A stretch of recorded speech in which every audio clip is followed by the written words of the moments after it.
Assalamualaikum warahmatullahi wabarakatuh.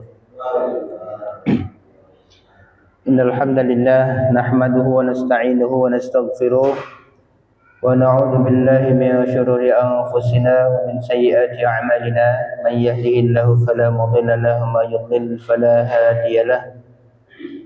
Asyhadu an la ilaha illallah wa asyhadu anna Muhammadan 'abduhu wa rasuluhu la nabiyya ba'dahu. Allahumma salli wa sallim ala Sayyidina Muhammad wa ala ali Sayyidina Muhammad kama sallaita ala Sayyidina Ibrahim wa ala ali Sayyidina Ibrahim fil alamin innaka Hamidum Majid. Faya ibadallah, usikum wa nafsi bitaqwallah faqad fazal muttaqun. Wa qala aidan fi ayatin ukhra, innal ladzina qalu rabbuna Allah tsumma istaqamu fala khaufun alaihim wa la hum yahzanun. Shadaqallahul azim wa shadaqallahu rasulullahil karim. Alhamdulillah, puji syukur kehadirat Allah Subhanahu wa taala. Kita masih bisa diberikan nikmat iman, nikmat Islam, nikmat bisa bermuwajahah di majelis ilmu. Yang alhamdulillah dalam kesempatan kali ini kita melazimkan kegiatan kajian rutin malam Ahad kajian rutin Ahad malam pekan pertama, yaitu kitab Ar-Rasul Al-Muallim, Rasulullah SAW sebagai guru, karangan Syekh Abdul Fattah Abu Ghuddah, di mana beliau Syekh Abdul Fattah Abu Ghuddah ini adalah seorang muhaddis, orang yang dia ulama hadis, dan ini juga jadi salah satu gurunya Sayyid Alawi Al-Maliki Al-Hasani Al-Makki. Dalam kesempatan kali ini kita melanjutkan bahasan kita kemarin terkait dengan bagaimana cara Rasulullah SAW menyampaikan pelajaran, sekilas tentang karakter Rasulullah SAW dalam aspek pengajaran.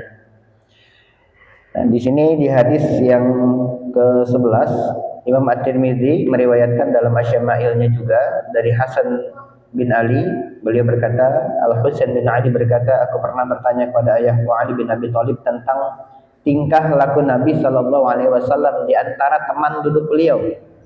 Maka Ali bin Abi Thalib berkata, karena Rasulullah Shallallahu Alaihi Wasallam daimal bishri, sahlal khuluqi, layyinal janibi, laisa bifazzin wala ghalidhin wala sakhabin, wala fahashin wala ayyabin, wala maddahin yataghafalu amma la yashtahi, wala yu'isu minhu rajiyah, wala yujibu fihi.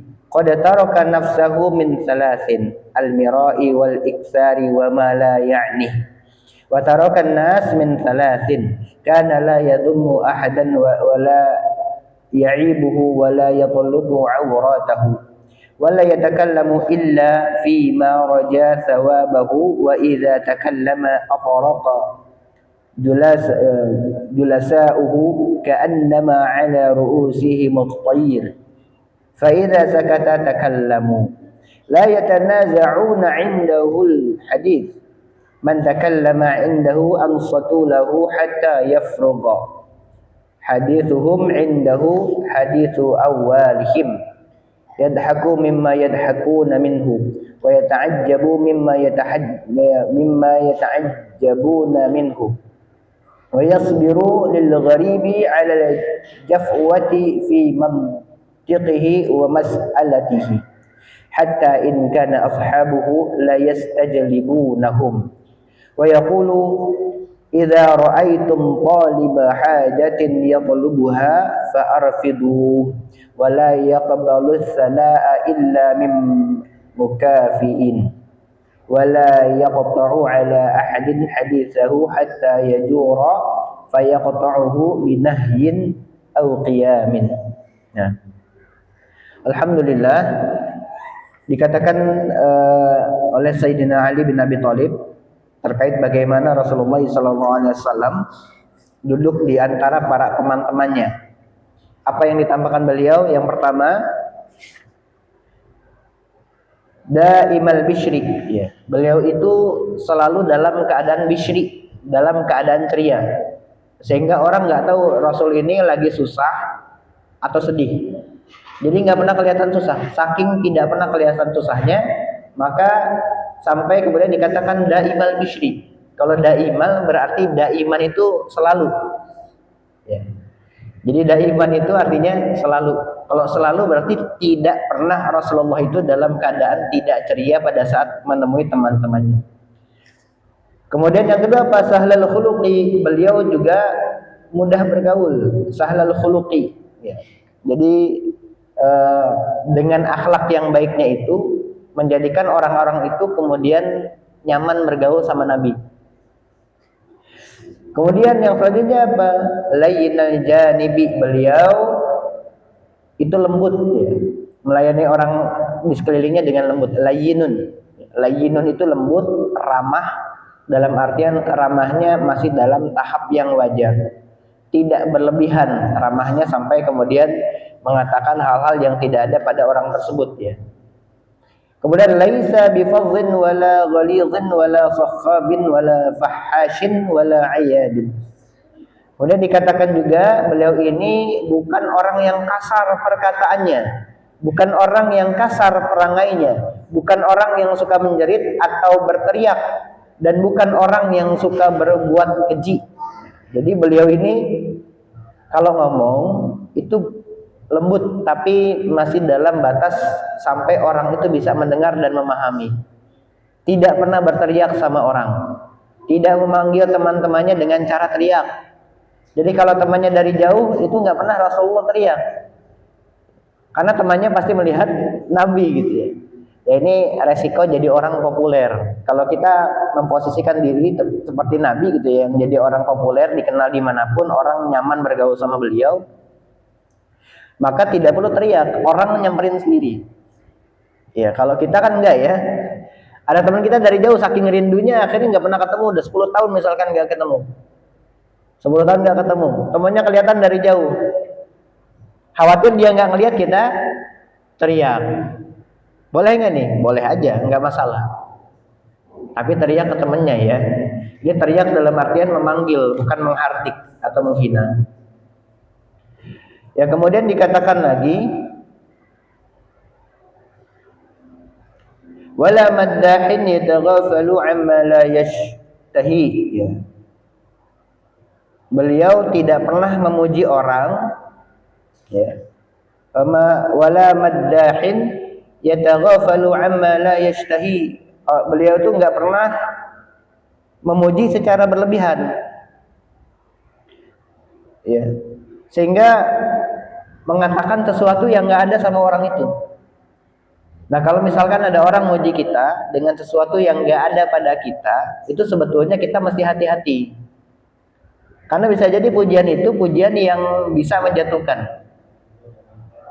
Ya. Jadi harus hati-hati memuji, harus seimbang dan adil. Jadi karena ada maunya, akhirnya memuji setinggi langit, padahal orang itu nggak kayak begitu banget gitu. Wah, Anda orang alim, rajin baca Quran, rajin sedekah segala macam, rajin. Oh, ini sering nih beliau ini bagi-bagi makanan, padahal bagi makanannya baru sekali itu. Dibilangnya sering, atau dibilang dia selalu bagi-bagi makanan, padahal baru 3 kali bagi makanan. Supaya apa? Supaya dapat makanan lebih misalkan dari pujian tersebut. Nah, Rasulullah tidak pernah melakukan itu. Beliau senantiasa kalau misalkan memuji, menyanjung, beliau menempatkan manusia sesuai kedudukan mereka. Beliau berbicara tentang mereka dengan adil dan seimbang. Adil dan seimbang. Kemudian wala yu'isu minhu rajiyah. Ya. Beliau nggak pernah PHP sama orang. Ya. Jadi beliau itu tidak pernah memberikan pengharapan sama orang. Pokoknya nanti kalau saya terpilih jadi ketua, jangan ketua ya, jadi kepala daerah lah ya. Saya itu jadi kepala daerah, pokoknya orang Puri saya beliin mobil satu-satu. Mobilnya taunya benar beliin mobil tapi mobil mainan misalkan. Sehingga orang itu yang tadinya berharap dikasih mobilnya beneran, ternyata dikasih mobil mainan. Nah, Rasulullah itu orangnya nggak PHP.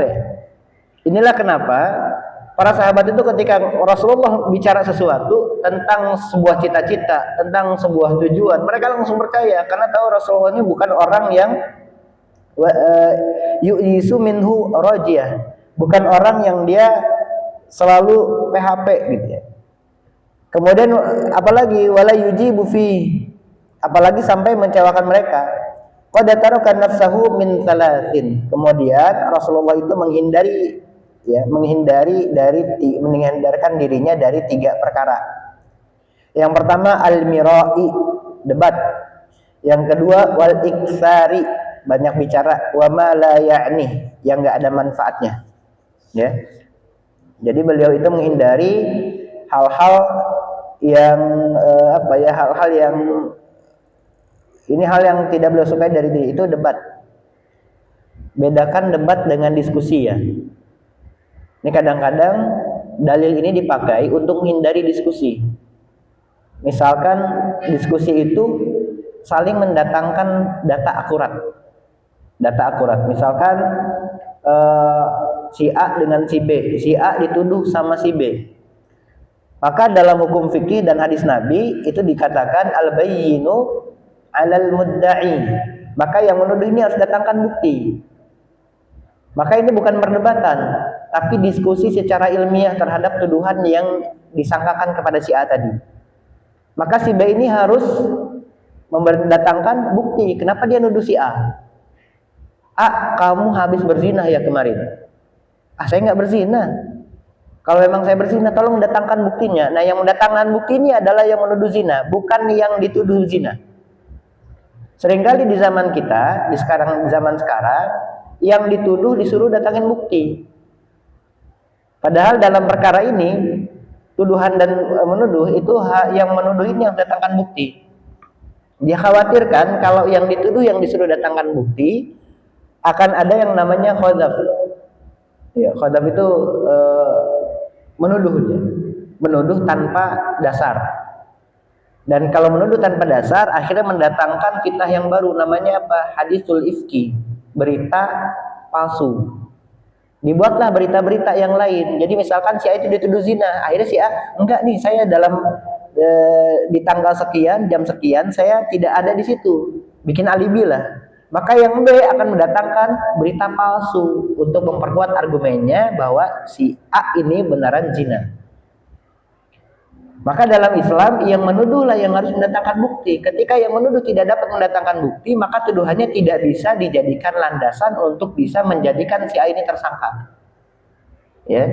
Nah, ini berbeda debat dengan diskusi. Kalau diskusi itu dia saling mendatangkan bukti. Dan ujung dari diskusi itu bukan permusuhan tapi perdamaian.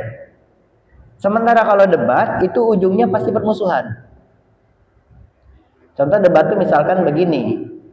Ya, taruhlah di masjid. Saya misalkan debat sama Pak Edi. Pak Edi, saya pengen kipas itu ada di sebelah sini, sebelah kanan saya. Tapi kata Pak Edi, enggak, bagusan di kiri. Akhirnya debat cekcok, enggak, bagusan di kanan, enggak, kiri aja Ustaz. Kanan, kiri. Akhirnya debat menghasilkan permusuhan. Akhirnya konflik, saling emosi. Bisa jadi gara-gara itu akhirnya pukul-pukulan atau mungkin bunuh-bunuhan. Nah, debat yang seperti ini yang kemudian oleh Rasulullah SAW beliau meninggalkan hal seperti ini. Kemudian beliau tidak banyak bicara karena tahu orang yang banyak bicara itu adalah yang paling banyak paling banyak salahnya, dan menghindari diri dari perkara yang tidak bermanfaat. Ya. Tarkuhu ma la ya'ni, beliau menghindarkan diri dari sesuatu yang tidak bermanfaat. Ya, tadi itu ya, dari dirinya beliau menghindari, untuk dirinya beliau menghindari 3 hal. Tadi debat, yang kedua terlalu banyak bicara, yang ketiga tadi apa? Meninggalkan sesuatu yang tidak bermanfaat. Itu yang terhadap dirinya. Tapi terhadap manusia, ya. Kemudian di sini dikatakan wa tarakan nas, dan beliau menghindarkan dari manusia itu min salatin, dan dalam 3 hal. Kana la yadhummu ahadan wa la ya'ibuhu wa la yatlubu auratahu. Yang pertama, beliau menghindari terhadap manusia itu adalah beliau tidak mencela manusia yang lain. Ya, walaupun manusia itu ada celaknya. Tapi sebisa mungkin lisan beliau itu tidak mengeluarkan celaan kepada manusia lain. Yang kedua, beliau tidak mencari-cari aibnya. Tidak mencari aib dan kesalahan manusia, tidak memata-matai manusia, serta tidak menelisik aib dan kesalahan manusia. Jadi tidak nyari kesalahan. Yang beliau cari apa? Kebenaran dalam satu masalah. Jadi bukan nyari kesalahan. Nah, seringkali di zaman sekarang ketika ada masalah, ada orang yang dia mencari kebenaran, ditelusuri kebenaran, disangkanya orang yang menelusuri kebenaran ini itu sedang mencari kesalahan-kesalahan dirinya. Ini beda ya, ini beda. Orang yang nyari kebenaran dengan nyari kesalahan. Orang yang nyari kesalahan akan berupaya semaksimal mungkin. Orang misalkan si A sama si B. Si B ini tidak melakukan kesalahan sama sekali. Tapi karena sifat iri, dengki, dendam yang ada pada dirinya, si A ini, akhirnya si A nyari, awas saja si B ini. Semua kebaikan si B itu nggak dilihat. Tapi sekali si B ini melakukan kesalahan, itu yang digoreng. Itu yang digoreng. Itu yang diulang-ulang. Sementara kebaikannya nggak dilihat. Nah, ini yang Rasulullah kemudian tinggalkan pada saat beliau bersama dengan manusia. Beliau tidak mencela. Beliau kemudian nggak nyari aib-aib manusia yang lain. Yang ketiga, tidak berkata kecuali dalam perkara yang beliau harapkan ada pahalanya. Jadi kalau bersama dengan manusia yang lain, itu beliau tidak pernah berkata kecuali yang mendatangkan pahala dan ilmu sebetulnya. Ya, karena beliau ya taruhlah Madinatul Ilm, kotanya ilmu. Babul ilminya di Sayyidina Ali. Kemudian dikatakan lagi ketika beliau berbicara, ya, tadi wala yatakallamu illa bima raja thawabahu wa idza takallama atraqa julasa'uhu ka'annama ala ru'usihim at-tayr. Pada saat beliau bicara, maka mukhatabnya, orang yang mendengarnya, mustami'nya, itu seakan-akan mereka tuh ada burung bertengger di atas kepalanya. Jadi orang yang dengerin Rasulullah, ini bukan Rasulullahnya ya, tapi orang yang mendengarkannya, mustami'nya, ya misalkan kayak jamaah sekarang, itu seolah-olah ada burung bertengger di kepalanya, sehingga fokus mereka itu betul-betul ke yang dikatakan oleh Rasulullah SAW. Kalau Rasulullah bicara serius, jadi kalau Rasulullah serius, itu sahabat tuh nggak ada yang berani gerak, benar-benar memfokuskan dirinya kepada apa yang dikatakan oleh Rasulullah SAW. Saking apanya? Saking yang keluar dari mulut Rasulullah ini adalah sesuatu yang serius. Jadi sahabat tuh tahu kapan Rasulullah lagi serius, kapan santai, kapan lagi bercanda, sahabat tahu. Dan ketika seriusnya, itu seperti burung ada bertengger di atas kepala mereka. Nah, kebiasaan orang Arab dulu, ada burung bertengger ini, jadi burung bertengger itu sering ada di atas unta. Ngapain burung bertengger di atas unta? Itu ngambil kutunya unta. Karena tahu unta ini, si burung ini lagi ngambil kutu yang membuat dia gatal, yang bisa mengganggu dia, maka dibiarkan. Nah, seperti itulah kira-kira pada saat mereka mendapatkan perkataan ilmu yang disampaikan oleh Rasulullah, itu mereka walaupun mereka ini pengen gerak, itu terpaksa nggak bergerak. Karena tahu ini mendatangkan kebaikan kepada diri mereka. Ya, karena tahu ini mendatangkan kebaikan pada diri mereka. Jadi seperti burung yang bertengger, saking seriusnya mendengarkan.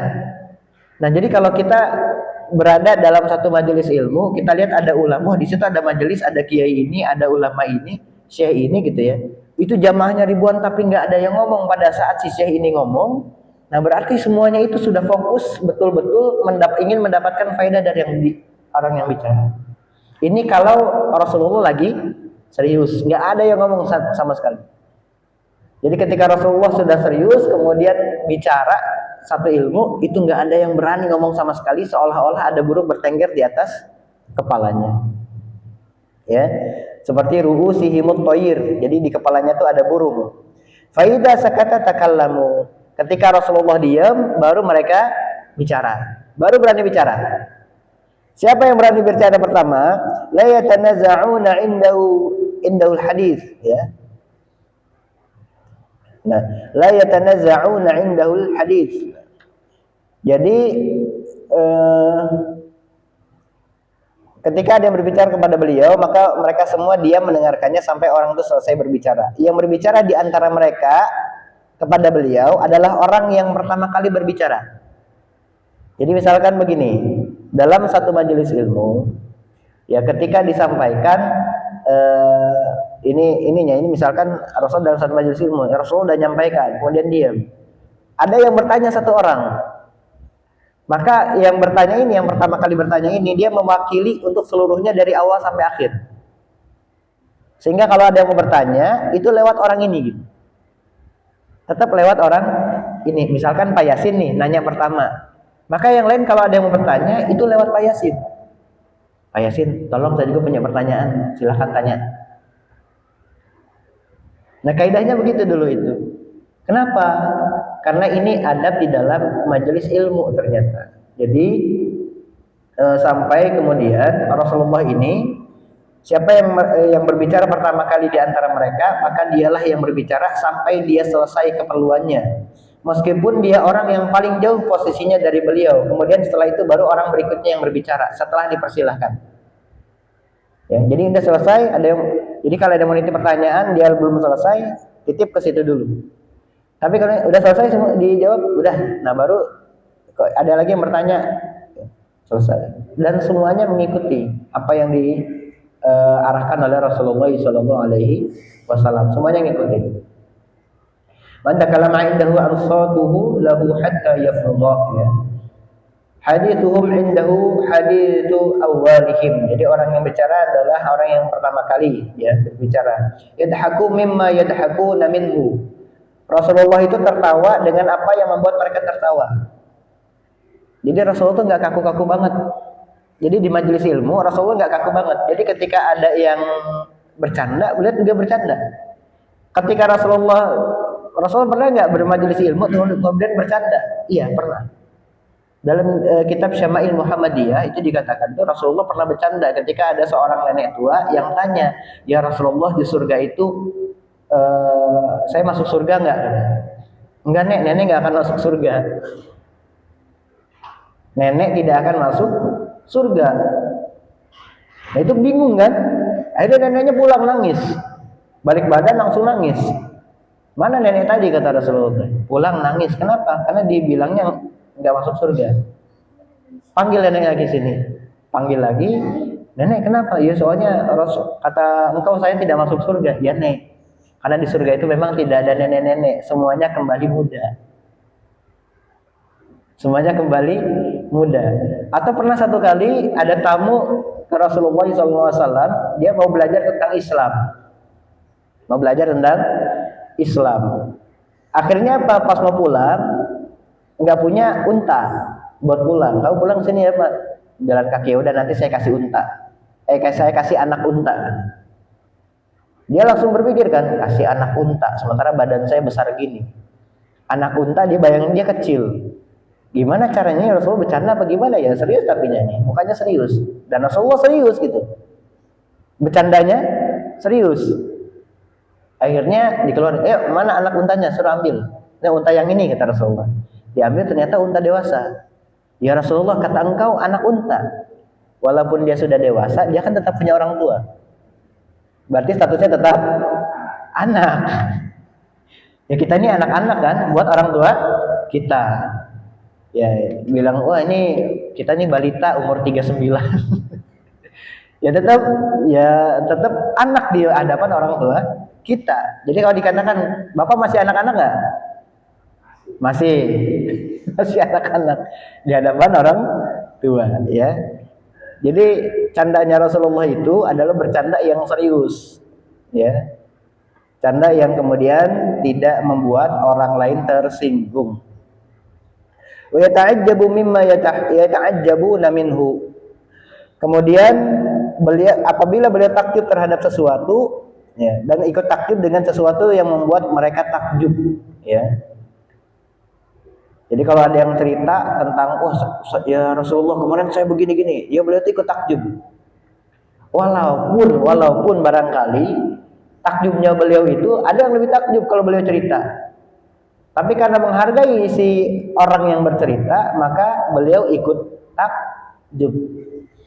Ya, ini diantara pergaulan Rasulullah bersama para manusia, bersama dengan kaumnya, dengan para sahabat yang lain yang diceritakan oleh Sayyidina Ali.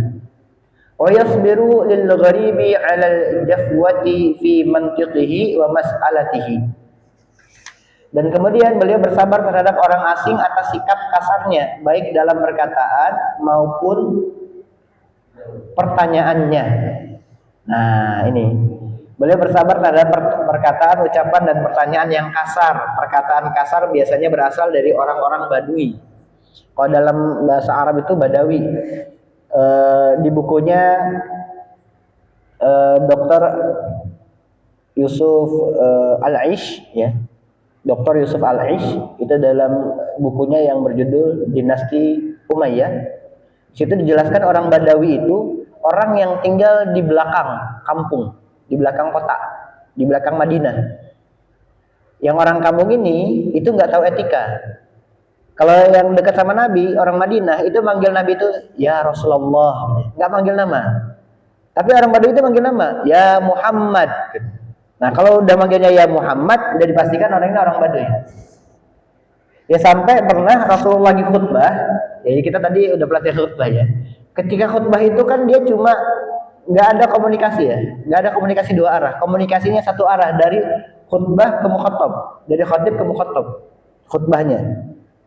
Harusnya mukhatab tidak boleh bicara, nggak boleh nanya pada saat khatibnya sedang berkhutbah. Tapi pada saat itu Rasulullah SAW itu sedang menjelaskan tentang kiamat. Orang Badui ini berdiri, ya Muhammad, kamu dari tadi cerita tentang kiamat. Mata sa'ah, kapan waktu kiamat itu? Terus akhirnya Rasulullah nggak jawab, cuma balik tanya, ma'a'adadta laha, apa yang sudah kamu siapin? Terus mereka jawab dengan enteng, saya nggak nyiapin apa-apa. Engkau suruh sholat, kami sholat. Engkau sholat 5 waktu, kami sholat 5 waktu. Nggak kami tambah, nggak kami kurangi.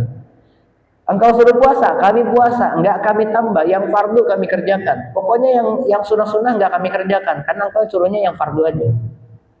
Akhirnya apa? Disitulah kemudian para sahabat merasa omongan orang ini masuk di akal juga.